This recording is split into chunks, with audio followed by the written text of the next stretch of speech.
நாங்கள் அனுமதி மறுக்கலையே. இப்போ கோர்ட்டில் வந்து என்னென்ன விதிகள் முறைகள் இருக்கோ அதை கடைப்பிடிச்சு பண்ணணும்னு கேட்டு இருக்காங்க. நம்ம அதுக்கு உண்டான என்னென்ன விதிமுறைகள் என்பதை பற்றி நம்ம கொடுத்துருக்கோம். அதை பரிசீலனை பண்ணியிருக்காங்க, மற்றவங்களும் கொடுத்துருக்காங்க. அதுக்கப்புறம் கோர்ட்டு என்ன மாதிரி வழிமுறைகள் சொல்லுகிறதோ அதை ஃபாலோ பண்ணி ரோட் ஷோ நடந்துப்போம்.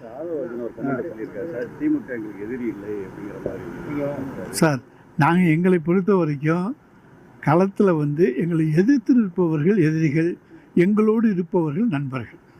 இல்லை, எதிரிகள் இல்லைன்னா அது எப்படி எடுத்துக்கிறது? வெளிப்பார்வைக்கு எப்படி தெரியும்? அவர் சொல்கிற கமெண்ட் எப்படி நீங்கள் அதுக்கெல்லாம் நான் பதில் சொல்ல முடியாது. அனைத்து எதிர்கட்சிகளும் ஒன்று சேரணும். எதிரி இல்லைன்னு சொல்கிறாரு, ஆனால் அனைத்து எதிர்கட்சிகளும் ஒன்று சேரணும்னு சொல்லியிருக்காரு.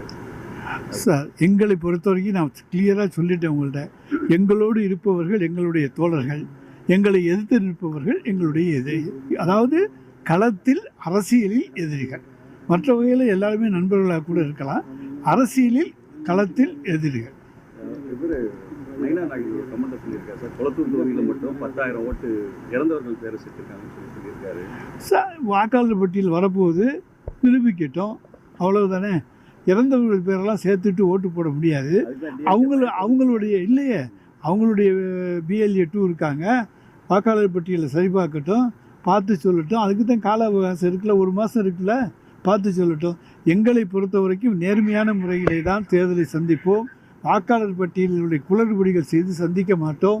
இப்போ இருக்கக்கூடிய அந்த வாக்காளர் பட்டியல் நிச்சயமாக திராவிட முன்னேற்ற கழக கூட்டணிக்கு நிச்சயமான வெற்றியை 2026 தேடித்தரும்.